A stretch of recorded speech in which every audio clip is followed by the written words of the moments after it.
Spies in Disguise is a film that follows two characters, Walter Beckett and Lance Sterling, and they go on an adventure together to bring down a supervillain. But what makes this adventure really exciting is they're two very different people. They're polar opposites. One's a super spy and one's a super nerd. And the super spy is turned into a pigeon, and the super nerd, which is me, I always seem to play the nerd, has to kind of step up and help him save the day and learn to be a spy. So we started off looking at, again, movies like Skyfall and a lot of the old James Bond stuff, even just Mission Impossible and Jason Bourne, you know, just looking at how those movies are shot, how cool and stylized that is. We referred to it as the swagger of those movies. Because from there, all we wanted to do is replace their heroes with a pigeon. And we felt like the more grounded and cool that stuff looked, the more ridiculous it felt when there was a pigeon there. We didn't want to make this a spoof. We wanted to make this a legitimate spy movie, just at the hands of a crazy gadget person who transformed their spy into a pigeon. Yeah. Walter is a really happy-go-lucky kid. He's really positive. He's really, really excited about sort of using his brain to do good and to like make a difference in his workplace, and then is really excited by the idea of a challenge and a mission and going into the field. I like to say Joy's the boss and kind of has a crush on the leading man. She's got a soft spot for him, and she tries to be real tough and make everybody toe the line, but Lance does not, ever. She's just on a mission. She's myopic. She's straightforward, she's persevering, and, you know, one thing is important to her, which is get Lance Sterling and solve this case. Wendy is Walter's mom. She's a police officer. She's smart and tenacious and funny in her own way. She's really warm. She's very brave. So my character, Eyes, is a specialist in, get ready for it, oh God, I'm nervous, spectral analysis and quantum optical thermography. Yes, got it. So that's what she does. And she has these cool glasses that give her like all of these statistics and the data that they need for their missions. And she works for an agent called Marcy, who's at the same firm as Lance. And Eyes works with her partner Ears, played by DJ Khaled. And between them, they have all of the audibles and the visuals covered.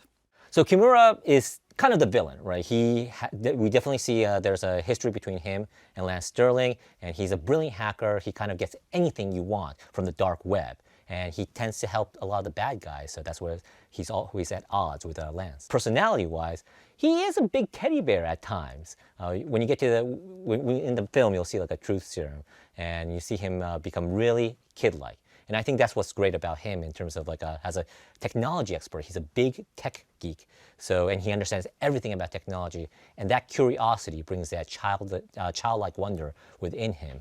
So I think there's a fun juxtaposition of him being super imposing, but actually a real soft teddy bear inside. Killian is the other end of the sexy spectrum, you know, of like good guys, bad guys. Killian is a supervillain, right?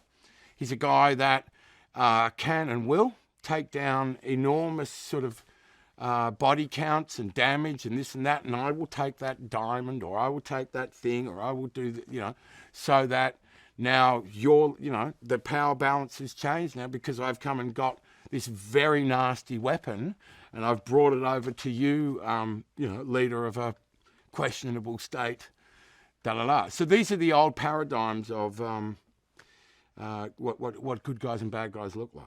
I love this Lance character. He's so smooth, he is really charming and funny, but he flies solo, and it's really nice to see him go on this journey of realising that he does need a team behind him and it will make things better for him. I mean, Katsu and Lance, they have a history together, so they're kind of like rivals. And I think Lance has been winning a lot of them, but Katsu has always been able to get away. So he's not surprised when Lance finds out what's happening at Katsu's place, and Katsu was probably expecting it, so he didn't hesitate to go after Lance, and there's a huge battle. Lance Sterling, he's a super spy. He is the James Bond. He is the Ethan Hunt of our world that we've created, and he is as cool as any character can be, but he is a flawed character in a sense that he has trouble letting people in and being close to people, and I think that's partly because he works in such a dangerous environment. He doesn't want to be close to people in case he loses someone. And what Walter helps him do is realize that life is better when you have someone. So opening up and being friendly with people is much better than closing yourself in and pushing people away. James Bond type spy, he's out there, he's doing it. He's taking down the bad guys. He's got all this fancy gadgetry. He does it and he makes it look good, you know? He's a sexy guy, you know what I mean? Like he can do it all. Boom, boom, boom, boom, boom. Gets back in the morning, knows the right, lotion to put on his skin, like the whole deal. Bam! That's the guy you want to be like. Well, Lance is a very cocky, suave, debonair, bigger than life, large in charge, and he's his biggest fan, and not lacking in self-confidence at all. And then when he gets pinned in and everybody thinks, oh, we've got him, not going to happen. He works solo, he's on his own, and he can handle it no matter what. Lance is obviously so into action and beating people up and fighting and being a super spy, whereas Walter is very much more the guy who wants to help people and, yes, get the job done, but do it in a way with no casualties. And he has this one device called the kitty glitter, which basically explodes glitter everywhere and is supposed to calm people down to the point where they don't want to do bad stuff anymore, whereas Lance just wants a grenade. So it's quite fun to see the banter back and forth between Will and I, where we're arguing about using a grenade or oil slick or kitty glitter or the inflatable hug, like all these different amazing kind of quirky gadgets. So it's a lot of fun. Walter, I feel like really represents a certain kind of, young person who gains their value from like the intricate work and things that don't require that they are social with other people, and then he's kind of forced out into this world to be kind of on the go and to interact with, everything. And I think it changes him. And, at the end of the movie, he's part of the team. He is the team. Like, he's the most important part of the team. And, like, I think that probably is really satisfying for somebody who never expected to be, like, thrusted out in that way. I think Walter is very smart and loves the attention that Joy finally gives him. When Lance thinks it's all for him, all the praise and the accolades, it's really to Walter, and Walter very muchly deserves it. He's a cutie pie. He works at what he believes in. He works hard at what he believes in. He doesn't come up with the right solutions always, in time, but he keeps going, and he gets there, and his impact in this story and in the world is a beautiful thing. Walter's such a cute little character. Oh, you meet him at the beginning of the movie and you learn exactly who this kid is. He's just a good-hearted, brilliant, intelligent, weird kid, and he has so much enthusiasm and he's bursting with ideas, and it's kind of beautiful. And then he gets embraced by Lance in the movie, and then they kind of form this team, and all of his inventions come to play in such a brilliant way in the movie. And it's pretty hilarious because he's just this good-hearted kid with all of these brilliant ideas, and it all kind of comes together and culminates in this big final battle sequence. So Walter is played by Tom Holland, and Walter is kind of the gadget builder. He's a brilliant mind and a very eclectic mind within the agencies, and he builds the gadgets for the agencies on the field. And he's always kind of like what everyone calls him the weird one, because he thinks outside the box. And at first you think it's not useful, like, turning things into kittens or, making glitter and stuff. It's like, whoa, how can you use this? But he's always about thinking outside the box and just had this dream of, saving the world through love, something that his single mother taught him when he was young. So he's just a dreamer and had big dreams that nobody else can think of. Everybody, like our collaborators, Will, Tom, Rashida, Ben, Karen, DJ Khaled, almost everybody. Not only incredibly talented actors, they're phenomenal collaborators. And that was something where we had a lot of fun working with them, because they not only would want to say lines, they wanted to explore them. They wanted to explore the story, and we would just start riffing and going off page and coming up with different ideas. So they were really game for that. And in animation, like you brought up at the beginning, everything has to be planned. You don't get anything for free. That's the one place where you could find a lot of spontaneity, is working with the actors and coming up with stuff you didn't expect to find. Nick and Troy are great. It's been a very kind of spirited, fun, collaborative experience.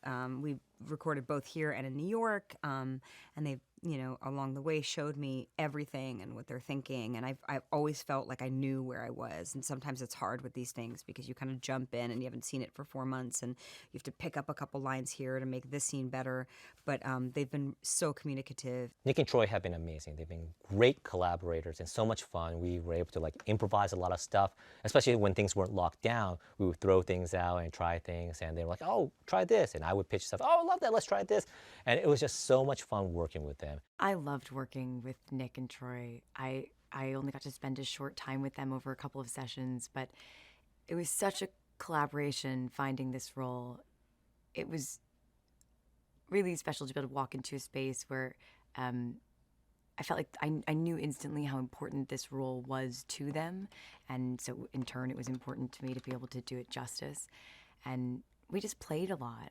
We tried a lot of different versions of every line and had a lot of discussions about how the choices we were making would shape this role and ultimately shape the film and Walter and what kind of story we wanted to be telling. I've enjoyed every second of working with them. Those guys are so great. I love our directors so much. They just gave me wings when I was recording the voice for this character. They were embracing every idea I came up with. They were feeding me with even better ideas. And they were I just felt like it was a really creative environment that they sort of found for us or made for us, where we felt comfortable and ready to just go for it and maybe make a fool of ourselves and have fun while doing it. And they're just brilliant, brilliant minds. Brought their best minds to it. They've brought their best thinking, their best instincts, and their kindest hearts about who we are. And they also have not lost sight of the most fundamental rule of show business, which is be entertaining. Be entertaining. We feel a tremendous responsibility with delivering what might be a kid's first spy movie. And, it's been so passionate for us to not just have fun with all the things that come with making a spy movie, but at the same time delivering a message that you think can possibly make the world a better place. The hardest thing I find in acting is laughing. I can cry all day. If you ask me to cry, fine, I'll cry all day. But ask me to have a hysterical laughing fit, I just can't do it. And in this film, there was loads of moments where they wanted me to laugh, and what we ended up doing is I just actually found something really funny, laughed my ass off for 2 minutes, and they were everyone was shh, shh, shh, and then they just use that all the time whenever Walter's laughing. I love that you can make weird, weird faces that you would never do on live camera to manipulate the sound of your voice. There's endless freedom in voice acting. You can create characters that are so different from yourselves, and it's always an adventure. It's also always nice to get multiple shots at it. You can try a lot of different things, and it can shape a character and a performance in a way that's just different from anything else. Yeah, there is a slightly different approach because you're only acting with one sort of element of, usually you have more than one element to convey emotion when you're acting because, your voice might not sound a certain way, but a look in your eye tells the audience a lot about what you're feeling. But in this instance, I only had my voice, and so I really had to sort of channel everything through that, emotion-wise. And it was a really cool experience, actually. It felt like I could really just let loose and really go for it and have a lot of fun, and it felt very freeing. I wanted her to be firm, stern, authoritative, in charge. And so I would give my version and then just say, okay, now be more flat to the direct. Okay, more direct to the point. And I'd do that. And then I'd go back when they say, "I'll do anything you want to." And then I'd put more melodies and when I talk, I kind of sing. I go up and down and I kind of put a little melody to it. And it goes all over the charts sometime, all over the fa-la-do-dee-da-do, the scales. And so they wanted it flat, and then I put a little bit more in. And then we finally came to what we all agreed on was the right voice for Joy. I really enjoy voice acting because you don't rely on visual. You can kind of do whatever you need to do physically or visually to get your voice to do the thing, because you're so reliant on the sound of it that like anything that gets you there, any physicality, anything you have to do to get a performance you can do, whereas like you can't really do that on screen. So it's kind of fun, it's kind of freeing. It's challenging though, because again, you're just relying on this one thing. It's very hard to be subtle, but that's for the animators to do. And they've done a really good job of like creating what feels like a real person around this. There's no other way to say it than when we first started and we said, we got to make the coolest action hero. We went back and said, who is ours? And it was Will Smith. And, we started building the character. We started, both personality, the way the character looked and everything about him. And then we're like, how are we going to get him? Like, because he's Will Smith, right? But we were very lucky to first even get a meeting with him and pitching the movie and pitching our hearts out. He was into it and he really wanted to do it. And it was a dream come true to meet your hero and know how much your hero really cares about stories and storytelling and making the movie as best as it can. And he was a collaborator the whole way through. Will Smith is a juggernaut. He's a classic, His brand of humor and his sensibility, his kind of this particular version of him where he's like ready to go and hyper confident and then relegated to a pigeon body is like it's my favorite version of him because he gets to be just like humbled through the entire movie, which I think is like a really fun thing for him to do because he is both those guys. He's like the humble guy and he's also the flashy guy, so it's like fun to watch him do both. I love Will Smith. I got to work with Will, Meatloaf, and myself. We hosted an awards show many years ago, the American Music Awards. And so we'd sit backstage and we'd visit, and I fell in love with both of them right then. And I think Will is a hardworking man, genuine. Years later, I got to see him again, and he walked right up to me and was just, never forgets you. Just a super person. Will does so great. It's just brings such enthusiasm and such a sort of effervescent energy to the character, which is so infectious. And you just can't help but laugh at everything he says, especially when he's a pigeon, because Will has such a recognizable voice. Like if you played a short clip of him, you'd go, oh, that's Will Smith. And seeing Will Smith as a pigeon is just really funny. It's really, really great. When you're with Will Smith and everything else that, the film and stuff is all going well, you're fine. You're completely safe. You're going to have a good time. It's going to be enjoyable. It's going to be you're going to have a good time. The glitter's awesome, right? The glitter. We see the glitter really early on because he, in one of the earlier scenes, Lance has been given this equipment to go out and do this job, right? And the job is to take down, to find this large, bad guy, weapons dealer, whatever. And he's surrounded by the full sort of ninja, a Yakuza, whatever, bunch of thugs, the old room full of them. They're all there ready to fight him. He's in the middle. He's done. He's done, done. You're done. And he goes, pshoo, he shoots off this thing. And all of a sudden, there's this glitter of these pussycats like going, meow. And it's sort of like this very, it's like a screensaver or something like that of a very, Japanese or Korean bright saturated colours of little sweet pussycats. And everyone stops and they look up and they're all like, ah. And, Lance is like, well, it worked, and he's out. And Will Smith playing this character is just absolutely perfect. He is so funny. He makes this character that kind of, you know, could be a little dislikable because he's so kind of aloof and egotistical at points, but he just kind of really grounds him and makes him so likable because, of course, it's Will Smith. And yeah, I think he does a really wonderful job. He hits all of the comedy beats, but then at the same time delivers on the emotional stuff too. Couldn't have had a better guy doing it, really. It's incredible. It's such a huge, Teddy Shapiro, our composer, just put together a phenomenal score. And it was the same thing. We went to him, like we did with all the sort of the tropes. We're like, you hear a Bond theme, you know it. You hear that Mission Impossible theme, you know it. And our first challenge to him was like, we need a thematic bed of music that when you hear it, you think Lance Sterling, you think Spies in Disguise.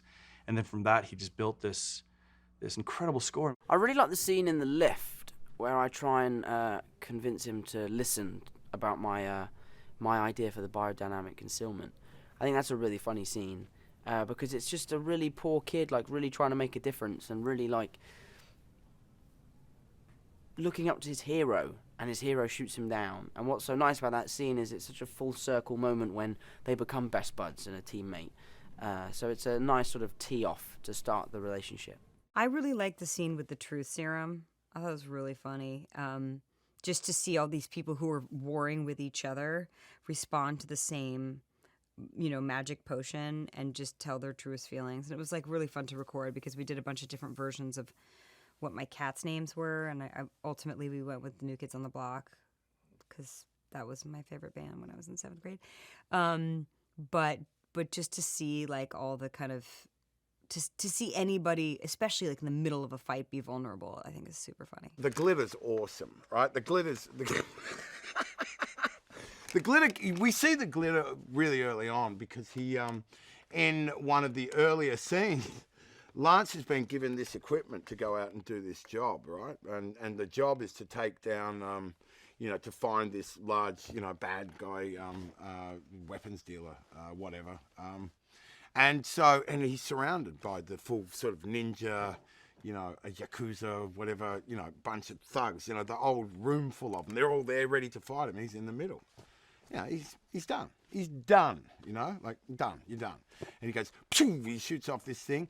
And all of a sudden, there's this glitter of these pussycats like going, meow. And it's sort of like this very, it's like a screensaver or something like that of a very, Japanese or Korean bright saturated colours of little sweet pussycats. And everyone stops and they look up and they're all like, ah. And, Lance is like, well, it worked, and he's out. One of the things that you learn and discover through time is just how amazing pigeons really are. Like, they're in every city around the world. Nobody even knows that they're there, right? So they're hiding in plain sight. Pigeons, because they have the eyes on the side of their head, they can see in 360 degrees, which means at any given time, they can see your face and their butt, which is why you can't sneak up on them. Right. They're one of the fastest birds in the world. Only the peregrine falcon is faster. But because they're so fast, they see at a faster rate of speed than we do. So everything to them feels slow motion. So we would always refer to it as pigeon bullet time. The unexpected benefits of being a pigeon. You can fly. That would be super helpful. You can see 360. You can see UV light, we found out. They can see in slow motion. What else can pigeons do? They're always in a flock. You never see a pigeon by himself. He's always got loads of mates. What else? What else is good about being a pigeon? I guess you'd have a headache all the time, though, from doing that. And you also are a bit gross. Pigeons are a bit rats with wings. But there are some nice pigeons. Where my grandparents live, I broke my heart recently when I found out that what I'd been hearing all my life wasn't actually owls. It was pigeons. I thought they're like... outside my grandparents' house was owls, and I've been telling everyone for years, like, oh yeah, they have owls everywhere, but it's not. They're just pigeons. I hope that people laugh. I hope that they feel encouraged. I hope that they feel particularly encouraged to be themselves, to be comfortable and confident in who they are, even if something that they love might seem weird to other people. I hope that people leave feeling like exactly who they are is enough, and is not only enough, but is something that makes them special and powerful and can maybe help them change the world one day. There's so much you could take away from this film. I mean, just even from Walter's backstory with his mother and what happened, and the fact that she trusted in him, and he never ceased to being who he is. He was proud of being an individual, and to see that, get paid off later on. I think that's wonderful when he gets to lead, the new division and stuff. So I think it's about, for me, it's hard to just summarize into one thing, but maybe it's just about, believe in yourself and don't be afraid to be who you are. I loved the theme of not fighting bad with bad, but trying to fight bad with good. I think that's an extremely profound lesson that we could all take from this film and apply it to the world. It's a beautiful way of going about things. And, I loved it because it kind of highlights the fact that if you fight bad with bad, then people are going to want revenge, and they come back for you, and it just turns into this vicious cycle of revenge.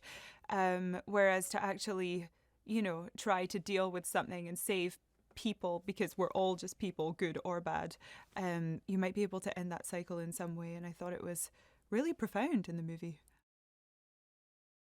I love that it teaches a good message to young kids, it's teaching the idea that violence isn't the answer, and friendship is more important than anything, really. So I just think it's a good film for kids to watch and feel enlightened by certain stuff in the world, but also just feel like they have a friend. Like Tom Holland and Will Smith we're friends and they're our friends, I mean, adjectives, I think epic, I think exciting, I think global, but then I also say heartfelt and endearing and hopefully aspirational. And I think that juxtaposition is what we were always after, that you have this really intimate story, heartfelt story inside this gigantic, big action set piece. And hopefully that comes through.